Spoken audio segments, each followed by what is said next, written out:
couple verses for you. Okay, so on the subject of cutting off the hands and cutting out the eyes, is that literal? Should we actually do that? Okay, I'm going to tell you that we actually have to do something harder than that, more difficult than that. Okay, more challenging than that. Something that will force us to our knees and force us to seek after Jesus to help us while we're here on the earth, because it is actually that much harder than cutting off your own hands. Okay, that's what I'm going to tell you. But I'm going to make this quick. So, let's go to the verse. I have them marked out on the book so that I can look super holy, like I know where they are every single time. Okay, Matthew 5:21. You guys have probably heard this. If you're not a Christian, if you haven't heard it in church, if you haven't read it for yourself, maybe you've heard it out there somewhere, and you're like, "That's insane. How would Jesus say that? How could Jesus say that?" And I'm going to tell you that some churches they're going to look at these passages and be like, "Well, he doesn't actually mean that." He does mean that. Okay, that's what I'm going to tell you. He does mean that, but he's not telling you to cut off your hands. Okay, it's a yes and. It's a both. People do this. They divide in the church because they always want to pick a side. People want to pick a side, and people want to pick a side because they want to pick a king, and people want to pick a king because of what happened in Samuel. But we can talk about that another day. But I'm going to tell you that God's truths are so profound that they can be two things and still be true. Okay. So, you have heard that it was said to those of old, "You shall not murder." This is Jesus speaking. "And whoever murders will be in danger of judgment. But I say to you that whoever is angry with his brother without a cause shall be in danger of judgment. And whoever says to his brother, Raka," which means you idiot, you fool, "shall be in danger of the council. But whoever says you fool shall be in danger of hellfire." And some verses go on to tell you that, therefore, if you have something against your brother, you should go and reconcile it. So, in a few verses, he's going to talk about the hands and the eyes thing. The reason I brought that one first is because Jesus knew exactly what he was doing when he was talking, okay? There's almost always a reason. I might even say there's always a reason. Even though I haven't examined every single verse and verified this. That when he says one thing right next to another thing, there's a reason he puts them right next to each other, even though at first they might seem unrelated. Okay, so a couple verses later, verse 27, he says, "You have heard that it was said to those of old, 'You shall not commit adultery.' But I say to you that whoever looks at a woman to lust for her has already committed adultery with her in his heart." Again, he's emphasizing the point that the sin is not what you're doing with your hands first, it's what you're doing with your heart and your head first. It's what you're doing internally. So he's emphasizing that. And then he says this: "If your right eye causes you to sin, pluck it out and cast it from you. For it is more profitable for you that one of your members perish than for your whole body to be cast into hell." Okay. "And if your right hand causes you to sin, cut it off and cast it from you. For it is more profitable for you that one of your members," remember that word members, right, "perish, than for your whole body to be cast into hell."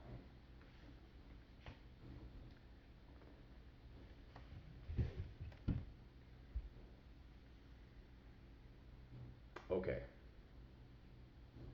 So he just said something extreme, right? And if you're like me, you might have thought at one point, well, he doesn't really mean that. Obviously, he doesn't mean that. He doesn't want us to hurt ourselves, and we kind of understand that because, self-destruction kind of feels wrong to the soul. You're like, I don't think that is quite what he meant. But it's not that it's not what he meant. It's that we do this thing as human beings where we project our ideas onto the words of somebody else, and we assume that what they're saying is what we think they're saying instead of taking what they're saying at face value. We do that because we like to build labels and constructs around the ideas in our life to make things more expedient, make things easier, and ultimately it's because we want to hold up the strongholds that are built within our psyche, that are built within our soul, and more often than not, those strongholds were not built by God. Okay? They were built by Satan. And he would like for us to very much to keep those strongholds up. So we defend against outside things by doing this, by instead of taking things at face value, instead of or examining them for what they truly are, we put labels on things. We all do this. It's called judging, the other thing that Jesus told us not to do, right? So, what do I mean? He does mean it. He says that it is more profitable for you to cut off your hand, to lose one of your members. Remember members, okay? Just remember it in a minute. It is more profitable to cut off your hand than for your whole body to cast into hell. And he's right. Okay, that kind of makes sense. So it's like, yeah, that makes sense. So we're going to take that and call it true. But then right before that he says, if your eye or your hand causes you to sin, cut it off and cast it away from you. And we say, oh, that's not really. No. That's true. Does that mean we should go around cutting off our hands and our eyes? I'm going to say no, it's not. And those things don't contradict each other because of one little word that that sentence starts with, right? It starts with if. Okay. If your right hand causes you to sin, cut it off and cast it from you. And those of us who are desperate to be rid of sin, who have ever fallen into any type of addictive pattern, okay, at times it feels like a good idea. At times it feels like, here I am sinning again and I'm destroying myself and I hate what I'm doing and I don't want to do it, but I'm doing it and I don't know why. I'd rather cut off my hands than deal with this for another day. That's why I say this is more difficult. Because he says, if your hand causes you to sin, right? Our hands do not cause us to sin. Our eyes do not cause us to sin. The Bible says that each man sins when he is dragged away by his own evil desire and enticed. And eventually when sin is full grown, it gives birth to death.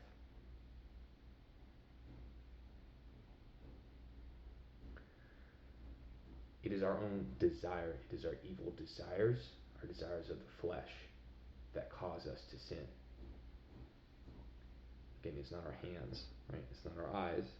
It's not any part of the body. If you were to assert that my hand causes me to sin, is an assertion that says, this is what is in control of me. This here, this part of my body, this is what directs everything my body does.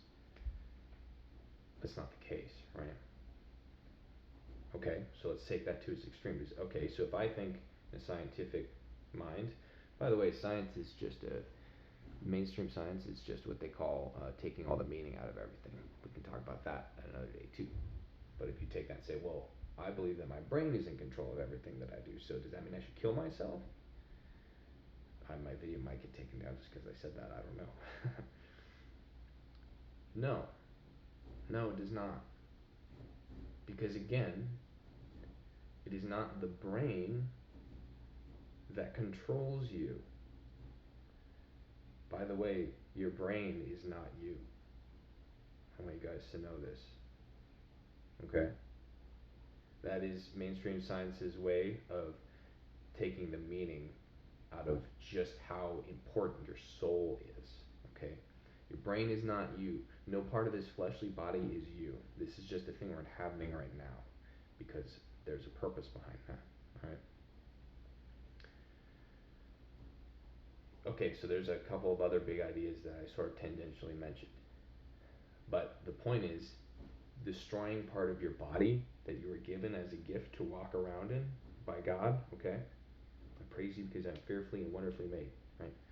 That is not godly, it's not holy, and it's not going to free you from sin either. Let me tell you this. Let's say I'm addicted to drinking.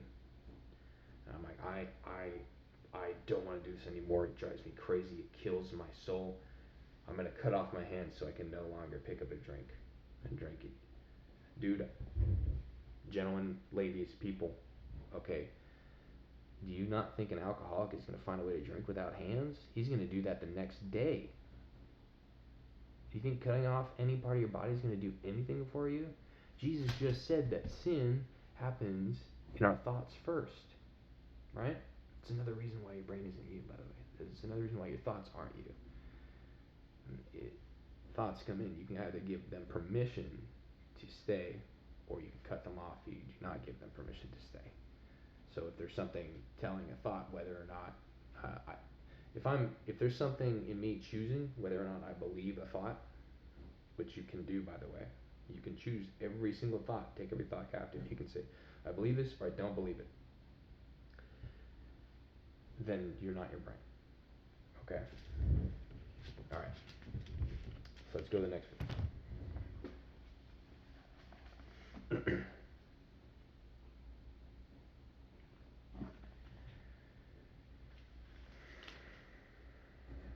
Colossians 3.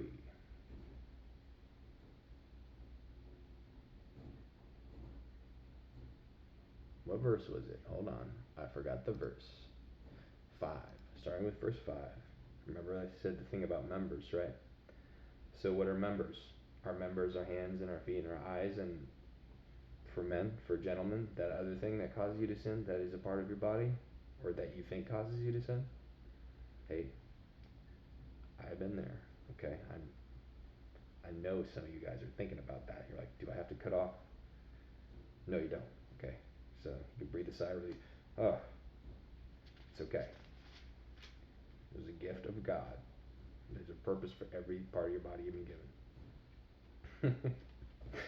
So what are my members then? Colossians 3:5. Therefore, put to death your members which are on the earth, colon. So he's going to tell us.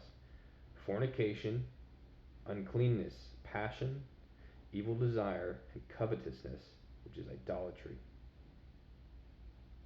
Because of these things, the wrath of God is coming upon the sons of disobedience, in which you yourselves once walked when you lived in them. But now you yourselves are to put off all these things: anger, wrath, malice, blasphemy, filthy language out of your mouth. Do not lie to one another, since you have put off the old man with his deeds, and have put on the new man, who is renewed in knowledge according to the image of him who created him.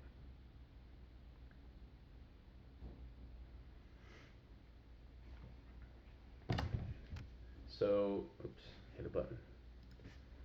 So the members that he's talking about here, he refers to members as these things that you do, right? And Jesus said that the sins that you commit happen first in here, right? So we're to mortify our members. And another verse says you have to crucify the flesh, the old man. We carry around with us the death of Jesus, so that the life of Jesus might be revealed to the world through us. It is by our obedience that is our confession of that Jesus Christ came in the flesh, right? Test every spirit. Do not believe every spirit. Every spirit that confesses that Jesus Christ came in the flesh is of God.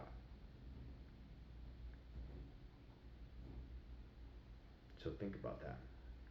That was a couple disparate ideas, but they start to come together when you meditate on them, right? So I can confess with my mouth, and I can say this and that, but if it's not coming from the heart, if you confess with your mouth and believe in your heart, if you confess with your mouth that Jesus is Lord and believe in your heart that God raised him from the dead, you will be saved, right? What does it mean to believe Jesus? Everyone who believes in him will not perish but have eternal life. To believe him, in other words, means that you think that what he said is true. So when he says, cut off your hand if it causes you to sin, and you believe that that's true, that what he's saying is true, then your first thought might be, I should cut off my hands. But then if you look at it and you really believe it for what he's actually saying, he says, if it causes you to sin. And then you come over here and you get explained by the other New Testament chapters that our what causes us to sin is not our hands and our feet and our members, gentlemen. It is our own evil desire that drags us away. Right? Then you start to realize the desire, that is the flesh. The flesh is the desire, and the desire is the flesh. Our senses, the things that come in through our senses on this earthly realm, things that we feel, taste, and touch, see. See is a big one. The eyes are the lamp of the body, right? If the eye is full of evil, then you will be full of darkness. And how great will that darkness be, right? But if your eyes are full of what's good, you will be full of light. And that, I just remember that verse. I wasn't planning on talking about it, but that's another thing that says if you cut off your eyes and you then cannot use them for what they were intended for, which is to fill you with light by looking upon those things that are good and honorable and true and of God. So it's not about our pieces of our body causing us to sin. It's about who we believe when we sense things that give us pleasure, right?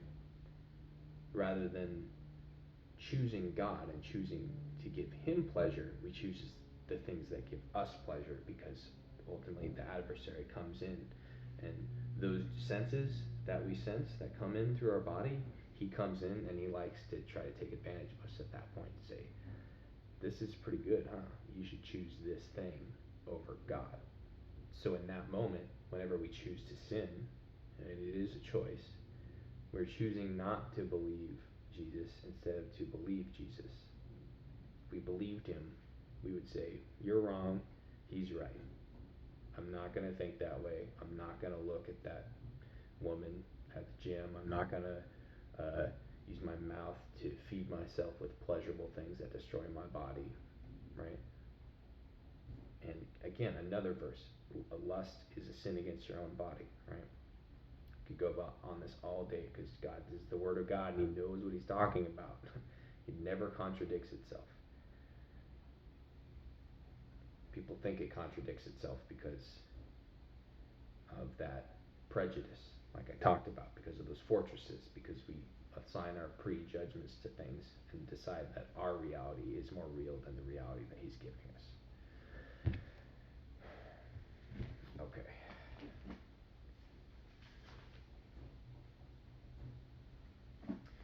And I'll leave you with this. This is why this verse exists, right? Because of all the things I just talked about.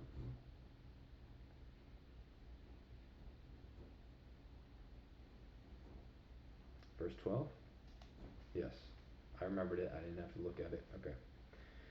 Therefore, my beloved, as you have always obeyed, not in my presence, but in my, hold on, sorry. I'm going to restart. Therefore, my beloved, as you have always obeyed, not as in my presence only, but now much more in my absence, work out your own salvation with fear and trembling. Right? This is why the fear of God is a thing. It's a healthy thing, right? Fear only of God, not of man. Work out your own salvation with fear and trembling, for it is God who works in you both to will and to do for his good pleasure. For his good pleasure, right? So we receive signals from our body. We receive a temptation from an adversary who says that those signals are better than the satisfaction that God can bring if you choose to use this thing for his pleasure rather than your own. The ego is another one of those fleshly things, by the way. I believe that when we are born into spiritual bodies, or into our new bodies, after this seed dies and a new thing grows, I think this is just me saying this. I'm not sure if this is backed up by the word, but I think that the ego is a thing of this body. It might be a thing, it might be a construct of the system we were raised in, because 99% of us on this earth are raised in a system that is of Satan.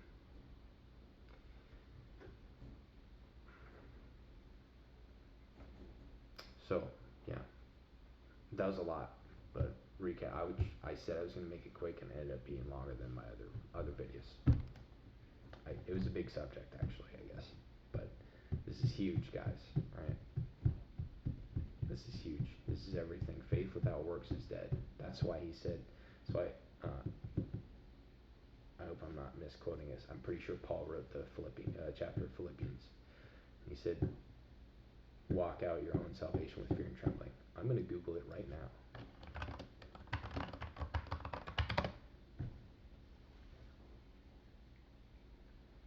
Because that's, in reality, when you start to do that, when you start to actually mortify your members, it was Paul. I'm going to edit that out to pretend like I knew from the beginning. Hold on. So that's why Paul wrote that you should walk out your salvation with fear and trembling. It was Paul who wrote that, and I knew that. Okay. So, yes, alright, see, I made the joke. I forgot what I was talking about. Okay. Alright, I hope that explains some things. There's a lot to understand here. It's a lifetime's work, guys. When you actually get to doing it, and you guys know this, if you try to ever defeat your sin, right, on your own, you're not going to be able to do it. This is why you need help. This is why you need help. Pray every morning, read your Bible every morning, every night before you go to bed. Wake and go sleep with God, because you need